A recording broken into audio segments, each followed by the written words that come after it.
True Crime Cowboy.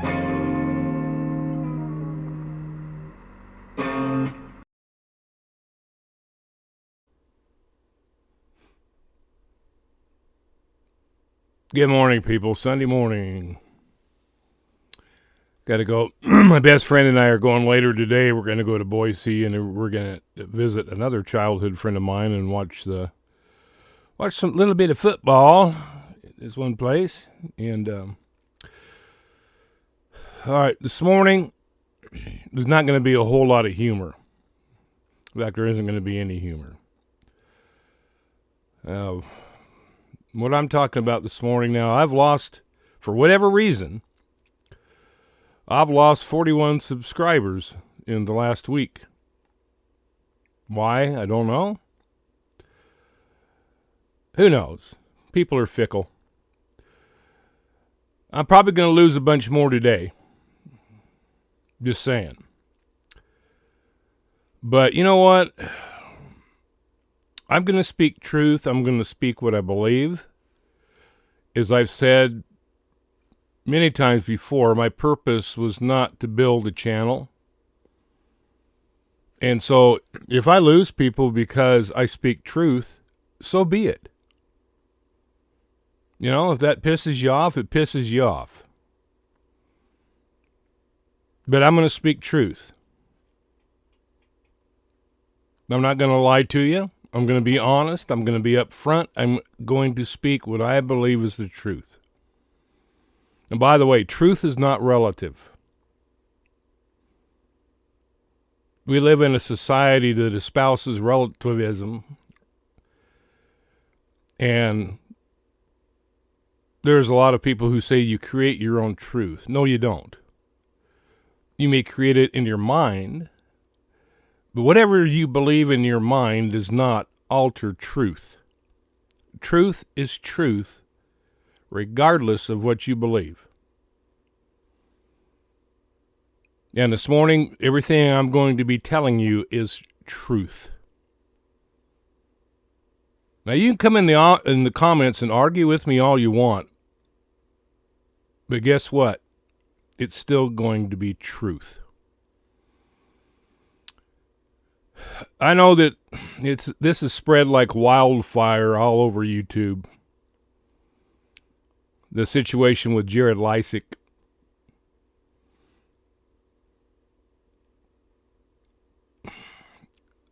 Now, you guys know what I think of him and what I have said.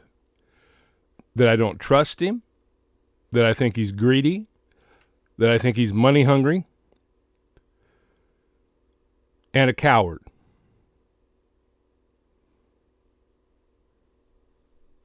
And those of you that don't like that, tough. When I first started watching AWP's videos, I liked Doug. I liked the other guy. I don't remember what his name is.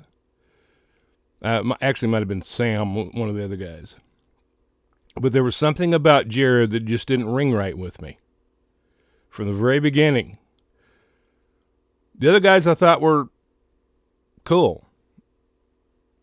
But there was something about Jared that just hit me the wrong way.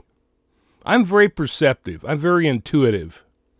I read people very, very well. I have years of experience dealing with people, interrogating people. And I have a sixth sense of when something comes across as not being right. And I said from the very beginning that there was something about him that just, he came across to me like a con man. So we're well aware of the situations now. And I don't want to hear this crap about it. Oh, it was 30 years ago.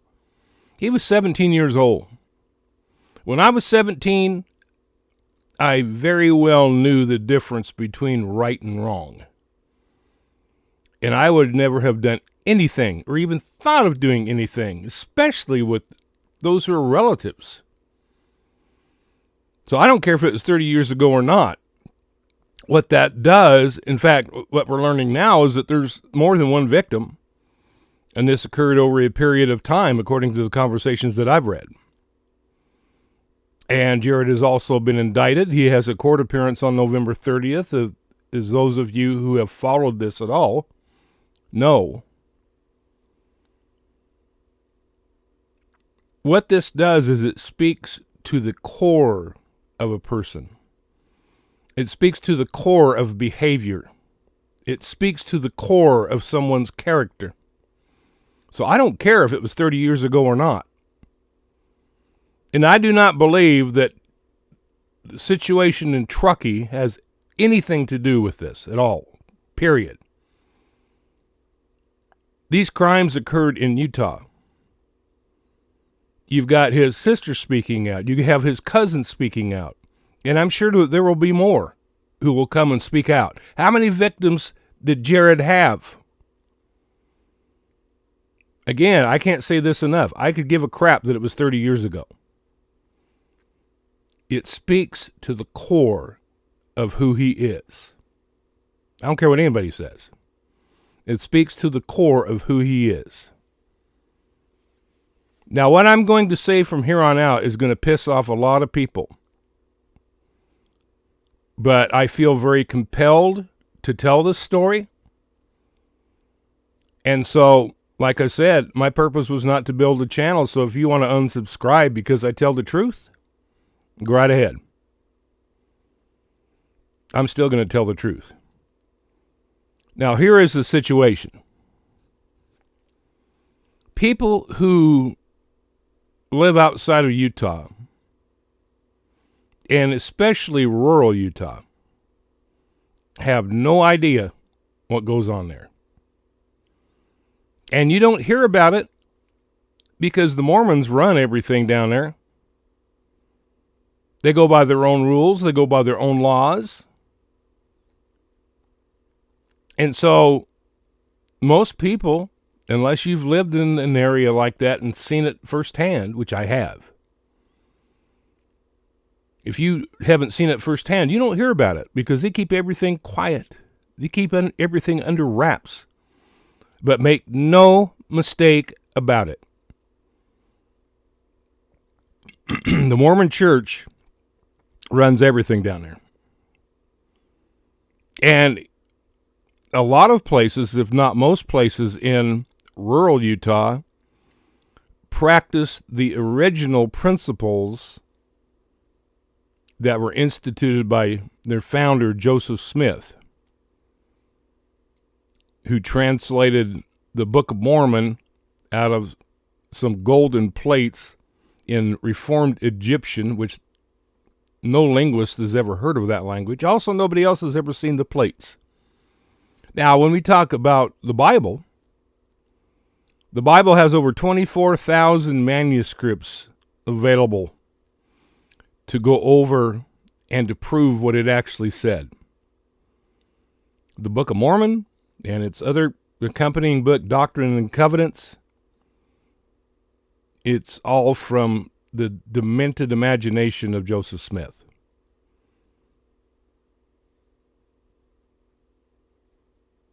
There's no proof of any such thing as golden plates or anything like that.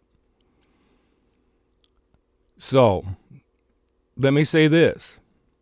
The culture that's espoused in rural Utah,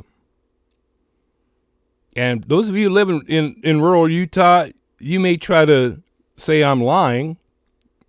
That's fine, because I know what I'm talking about. The culture in rural Utah is perverted. It's perverted. And the things that you read that happened to Jared, that happened to his sister, that happened to his cousin,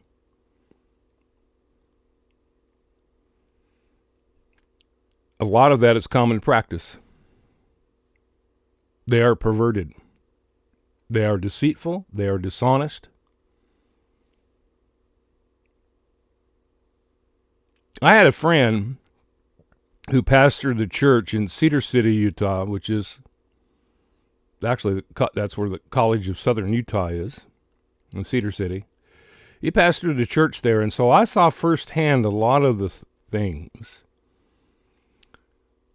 Rural Utah, most places in rural Utah, they practice open polygamy.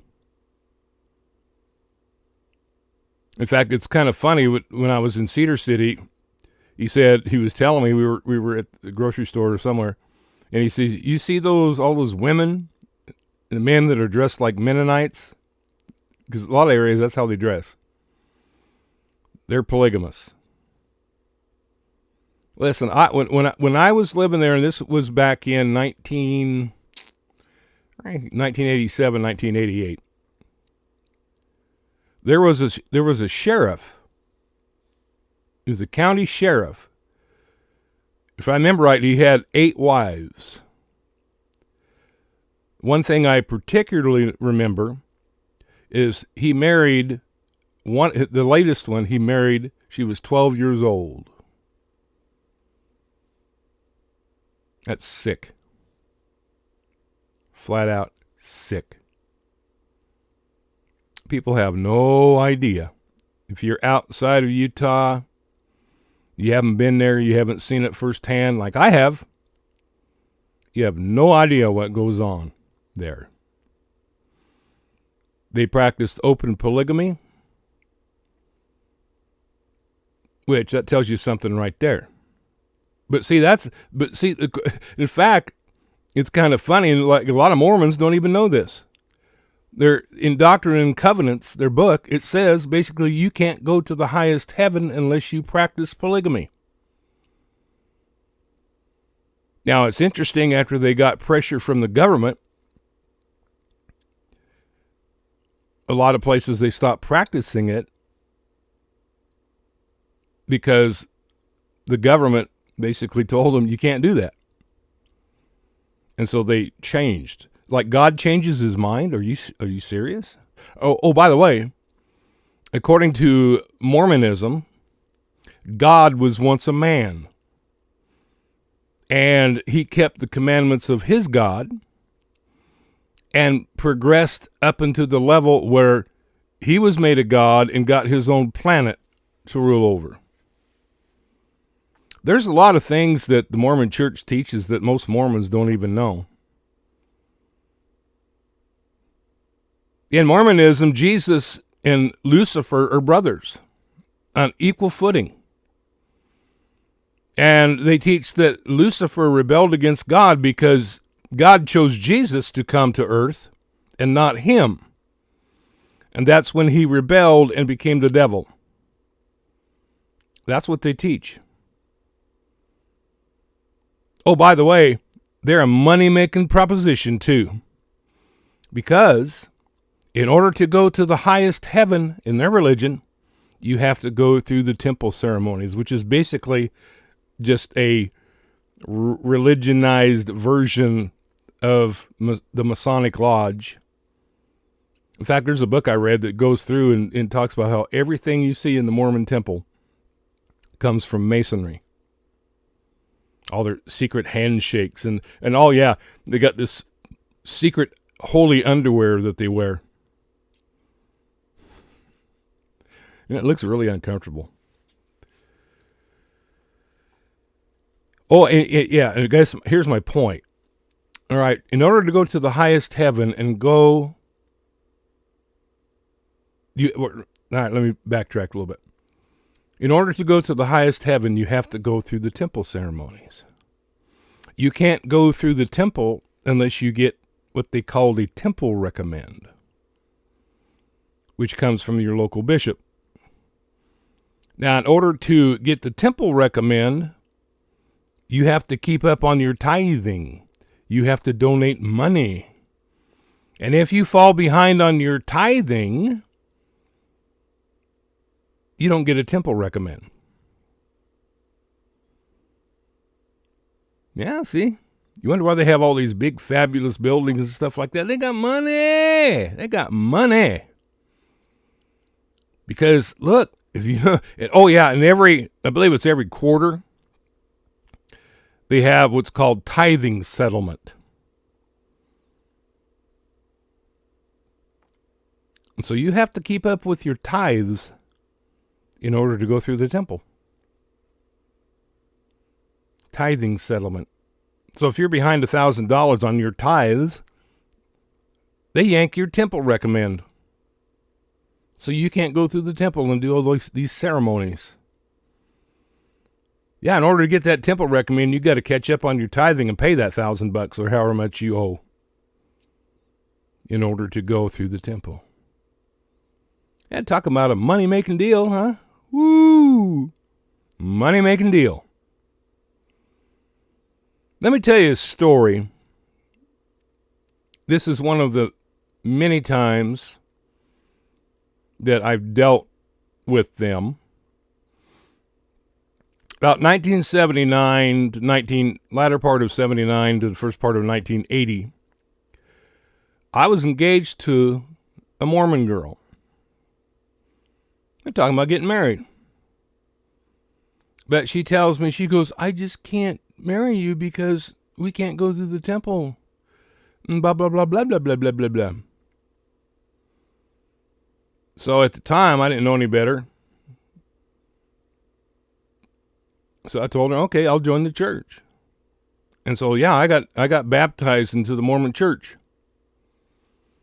And I'm the type of person, once I get into something, I go full bore. And I lived in a town in eastern Idaho, Rexburg, to be exact. And they had a Mormon bookstore there. And I went in there and I bought probably $300 worth of books. I bought the Journal of Discourses, which is like a 30-volume set. I bought all these books, and I started reading them because I wanted to learn. Because I was going to get into it full bore, just like I do with anything else that I'm focused on. So I started reading their books, and I'm looking at this stuff and like, what? Now, I had enough in my past of Sunday school, Bible school, vacation Bible school, and I learned quite a bit. I knew the basic principles that were taught in the Bible. And I started going through these Mormon books. I'm like, what? And so I started, and here's the thing I found out, is that most Mormons don't really know what their church actually teaches, what their actual beliefs are. They know what the things that they hear every Sunday, which is basically just blah, blah, blah, blah, blah, blah, blah. Boring. I used to go to church, but I never got anything out of it because it was just weird. So anyway, I started reading these books, and I started, it was over at her place one time, and I was going through this one book I was reading, and these are not anti-Mormon books, people. These are books straight from their own bookstore. And so I'm going through these books, and I'm like, did you know that your church believes this? Did you know that the church believes this? Do you know that the church believes this? And she was just like shell-shocked.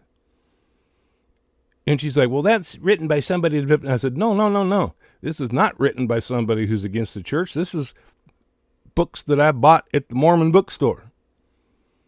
This is from the church's own literature. This is written by Mormons. And she just becomes shell-shocked. Well, apparently she went and talked to her family, and they set out to break us up. I was supposed to go to work at this place in Arco, Idaho, at some kind of, I don't even remember what, some kind of plant, or she worked there. And, of course, she knew the guy that did the hiring, and I was going to go work as security there. It was a very high-paying job, and I was really interested in it. I was a cop at the time, and I was going to go to work out there because it paid like double what I was making as a cop. And so she put me in touch with the guy that did the hiring, and, we talked on the phone, many times. And he told me, he says, well, I'm going to go ahead and hire you. He says, everything's worked out. He says, the only thing we have to do is fingerprints. All right. Well, I'd already worked for 3 different law enforcement agencies. And anytime you go to work for a law enforcement agency, you have to get fingerprinted. All right, so my fingerprints are already on file several different times. So now it just so happened that her sister lived right next door to this guy who was doing the hiring. The guy never gets back to me. He never gets back to me. So I finally called him and said, what, I haven't heard anything. What's the deal? He goes, well, we're having a little problem with your fingerprints. Excuse me? How can there be a problem with my fingerprints? I've been fingerprinted 3 different times for 3 different law enforcement agencies. There's no problem with my fingerprints. But he kept saying, no, there's a problem with your fingerprints. Was an outright lie. But see, her sister was working on this guy, and she's like, we need to get rid of this guy. See, that's what they do. They get rid of you. They ostracize you. They collaborate. All of a sudden, you can't get a job in the area. They control everything. And if they don't want you around, they get rid of you. And that is exactly what happened to me. Oh, there's a problem with your fingerprints. Bull. All of a sudden, I couldn't get a hold of the guy. He wouldn't return my calls. Never heard from him again.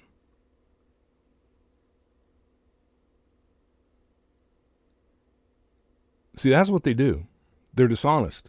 They're deceitful. They're mean. They're despicable. And I remember my mom calling me, and she had just watched this documentary. And she's like, I know exactly what's happening to you. I just watched this documentary and how they ostracize you and they go out of their way to get rid of you. Everything that she was talking about in that documentary, I was experiencing. And so, like I said, never heard from the guy again. He would not return my calls.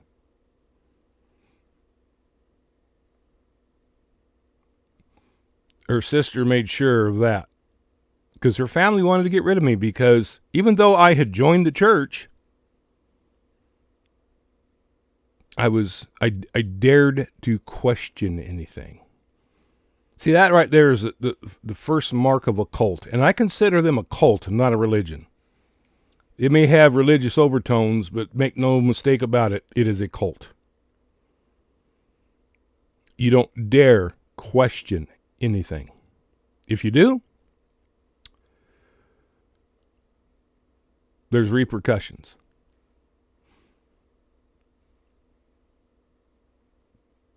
You don't question. All right, if it's legit, if it's an actual religion, which religion is kind of a relative term to me, because to me it's nothing about religion. It's about a personal relationship with God, not a religion. But the cults do not want you questioning. The cults want you to take everything at face value and not to question, regardless of how crazy it is or how false their teachings are. You dare not question.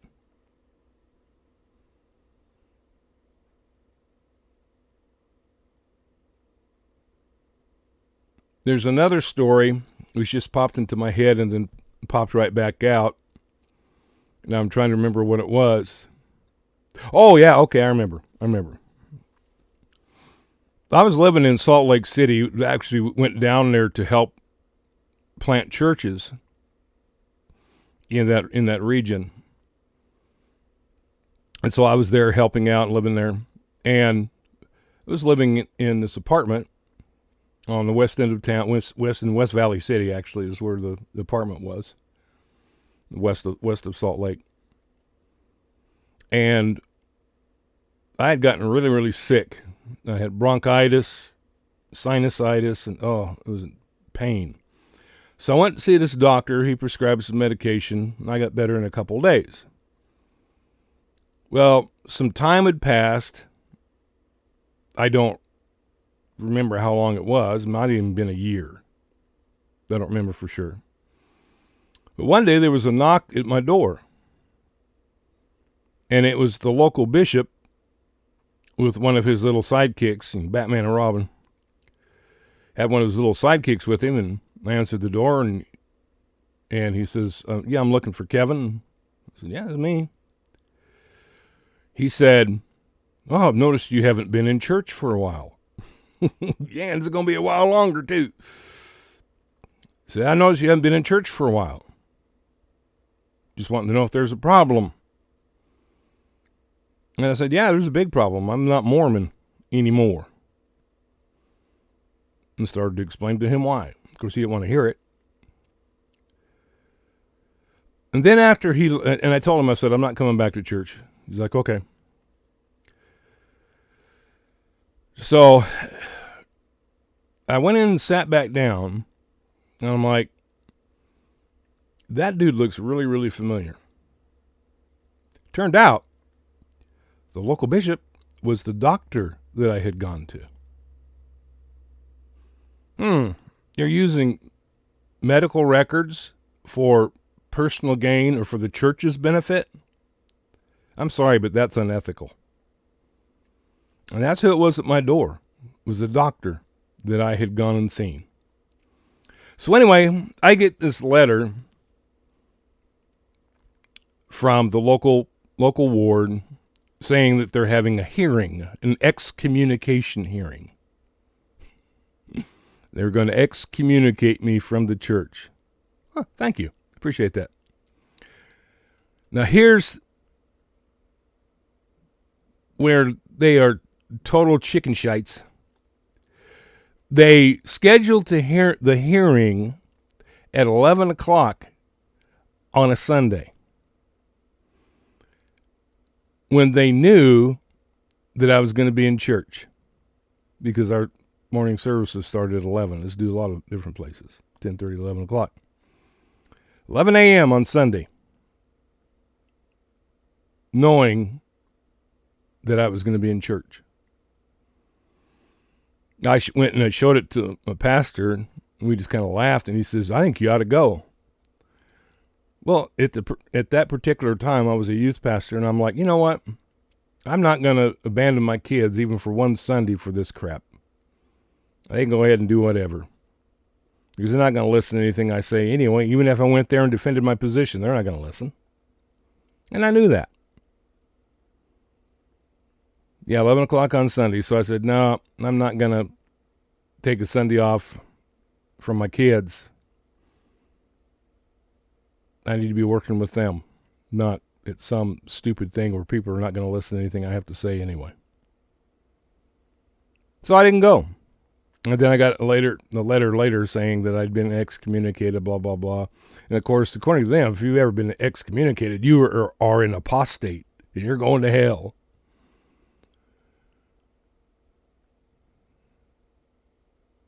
Yeah.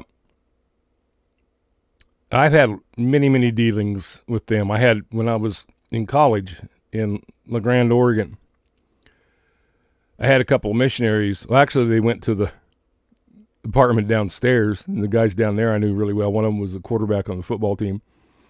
And he came knocking on his door. He said, you need to go up and talk to those guys upstairs. Of course, my roommate Dennis and I were both Christians. And, of course, I had studied Mormonism. And, in fact, there is I think it's in their Journal of Discourses, where Brigham Young made the statement. Oh, by the way, Mormonism is racist. Oh, they've changed their laws. Now, God changed his mind again. Imagine that. But Brigham Young made a statement about African Americans. And the way he put it, he said, if the priesthood, see, everything rises or falls with their priesthood. That's where their authority comes from. Whereas the Bible teaches that priesthood is what all believers have.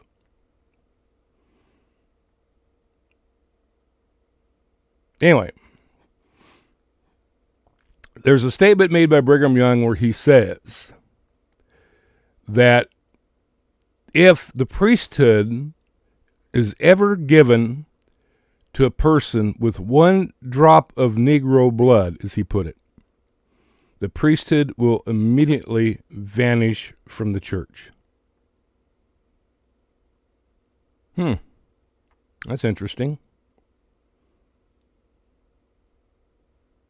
So I think it was 1981. I don't remember exactly the exact year when they finally voted that African Americans could hold the priesthood and join the church. God changed his mind again. Well, I didn't realize God was subject to such peer pressure, but apparently in the Mormon church he is. So anyway, that's what he said. And so these missionaries come, and there was that. Of course, they always send a really seasoned guy, and they send a rookie with the seasoned guy, right? So I could tell right away who the seasoned guy was and who was the rookie. And so I started working on the rookie. And I said, do you believe that, and I don't remember which president of the church it was who said that now African Americans can hold the priesthood. I don't remember who it was. And I said, do you believe that so-and-so is a prophet? Because they also believe that their head of the church is a prophet and speaks directly with God. Well, I'm not a prophet, but I can speak directly with God, and so can you. But I asked him, I said, do you believe that so-and-so is a true prophet? Yes, blah, blah, blah, blah, and they do their spiel. Yes, I believe that. Blah, blah, blah, blah, blah, blah, blah, blah. Okay, cool. Do you believe that Brigham Young was a true prophet? Oh, yeah, he's one of our founding, All right, set him up. I said, oh, that's interesting. And, of course, I had the book right there in front of me, and I read from the passage that I just told you what Brigham Young said. I said, so in 1981, or whatever it was that they did that, I said, the priesthood was given to African Americans. So, if Brigham Young was a true prophet, that means your priesthood is gone. And that kid sat there, and he's just looking down at his feet. He's just flabbergasted. Oh, and it's funny, whenever you call them on something, all of a sudden they have another appointment. So as soon as I did that, that kid he was just devastated. He was just sitting there like,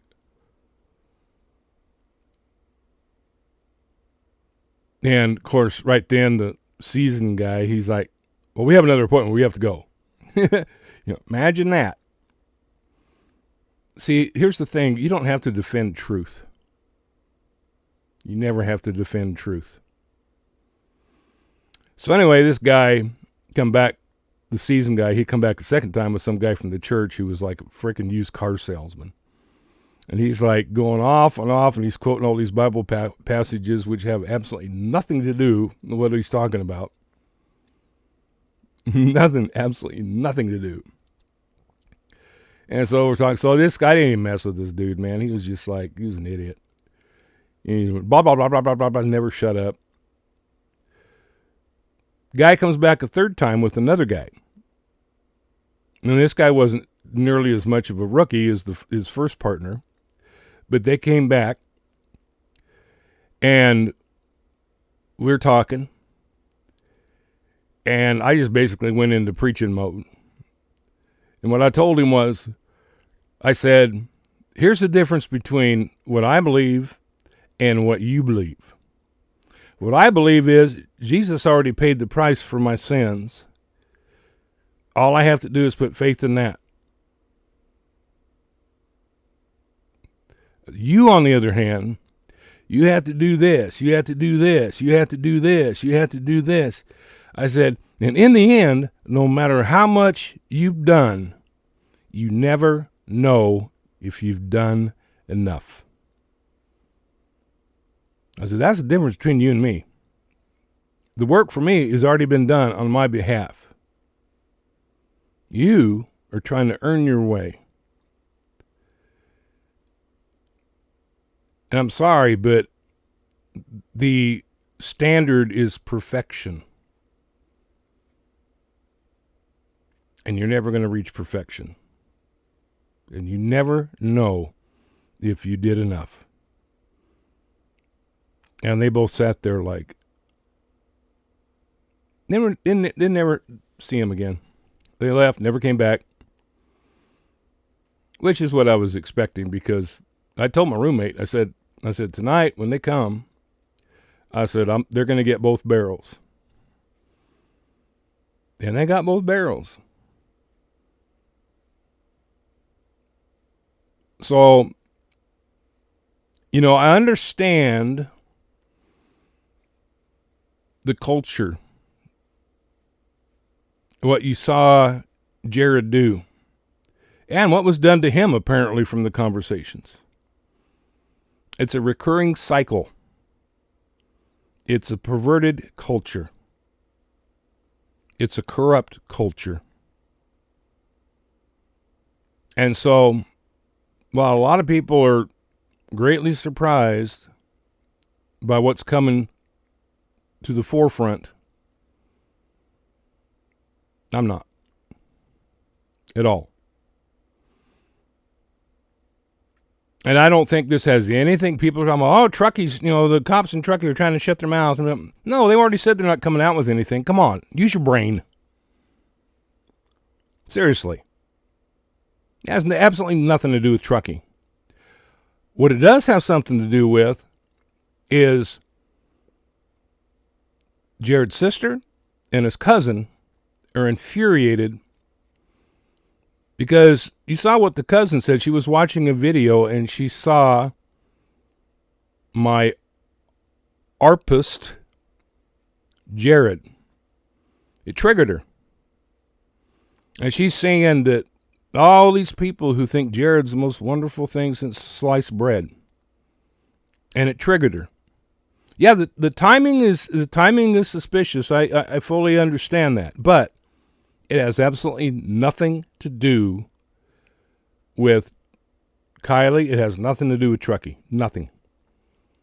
These events occurred in Utah in 1992, at least the one that he's being indicted for. Nothing to do with Truckee.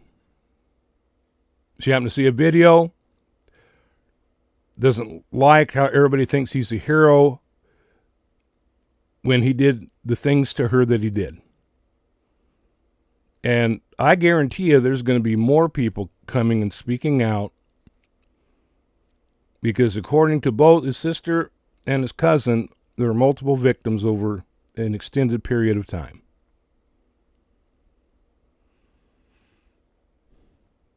I never trusted the guy. I've said that, and you go back and look at my comments, look at my videos. I've never trusted the guy. There's always been something about him that just didn't ring right. But that's the culture. That's the culture. And so it has nothing to do with Truckee. It has to do with, like I said, she saw a video of him and she's like, this guy, everybody thinks this guy's a hero and he's a scumbag. The things he did to me. And like I said, I could give a crap less that it happened 30 years ago. It still speaks to the core character of the person. And of course, Jared trying to explain it away, saying, well, we were kids. You were old enough to know better. Look, 17 is young, but 17-year-olds are not stupid. 17-year-olds are not devoid of the knowledge of what is right and wrong, if they've been raised right. Now, if you got parents who are idiots, I understand if the kid's an idiot. And there are a lot of parents who are idiots. But there's a lot of good parents, too, that teach their kids morals, that teach them what's right and wrong. And all I can say is he knew better. I mean, I was 17 once, and I wasn't stupid, and I wasn't corrupt, and I wasn't immoral. I knew the difference between right and wrong, and I would have never thought of doing anything like that, especially to a relative. Are you serious? Talk about kissing cousins. Anyway, like I said, I'm probably going to lose a lot more subscribers today over this, but you know what? I felt it had to be said. And I'm not going to mince words just to keep subscribers.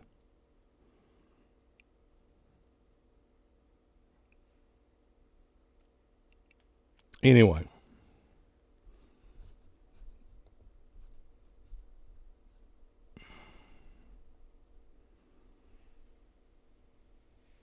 I'm not even exactly sure how to end this other than... Oh, by the way, one more thing. And I don't know if the book's still available. I think it probably is. I worked with a couple when I was in Salt Lake City down there planting churches. I worked with a couple, Gerald and Sandra Tanner. And they wrote what I think is the best book on Mormonism, and it's called Mormonism, Shadow or Reality. You want to know the truth? Read that book, if it's still available. This was years ago. This is back in when I worked with them was in 1987, so it's been a while. Best book, though, that you can get. If you're interested. If you're not, whatever, you know. But if you want to find out what this stuff is all about, read that book. Anyway. You have a good Sunday. We'll catch you later. True crime cowboy. True crime.